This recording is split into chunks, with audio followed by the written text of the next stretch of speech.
Breaking news: as the Ukrainian crisis continues, Biden implores Republicans to reject Putin's victory. Putin must not be allowed to win, he declared. But later on Wednesday, Republicans in the Senate voted down Democratic-backed legislation that would have increased funding for Ukraine's and Israel's security forces by billions of dollars. Among other foreign issues, the Republicans' stated goal was to emphasize the significance of a stronger border policy. If Russia were to win the conflict with Ukraine, President Joe Biden warned on Wednesday, Moscow would be able to attack NATO allies and potentially draw U.S. forces into a conflict. He pleaded with Republicans to provide Ukraine with more military aid. The United States was about to announce an additional $175 million in aid to Ukraine from its diminishing funds for Kyiv when Biden spoke.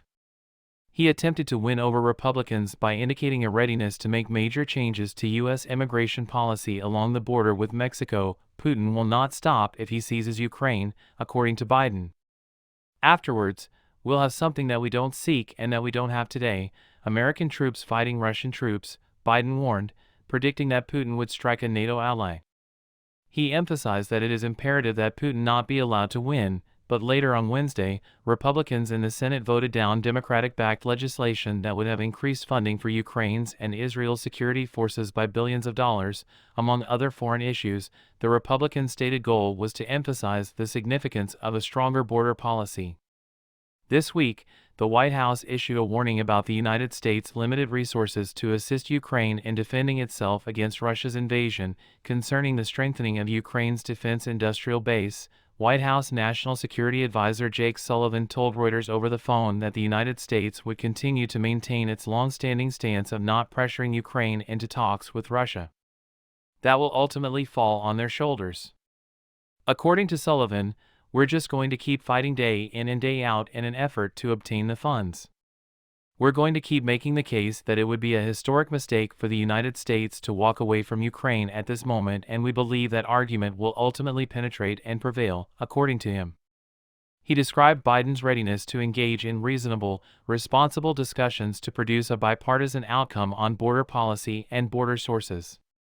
U.S. Budget Director Shalanda Young announced this week that by mid-November, the entire $4.7 billion in military assistance funding had been utilized by the State Department, and that 97% of the $62.3 billion in supplemental funding had been utilized by the U.S. Defense Department. According to a U.S. official, the federal government's replenishment authority is less than $1 billion. The United States, Ukraine, and arms manufacturers may need to take additional measures to replenish stockpiles if new funds are not allocated by Congress to purchase replacement equipment. The discussions regarding funding for Israel and Ukraine are hindered by the significant problem of border security with Mexico. Republican leaders in the House and Senate are reviving a contentious policy that would have asylum seekers remain in Mexico pending their immigration case, while simultaneously supporting the signature goal of former President Trump: the renewed construction of a wall along the border.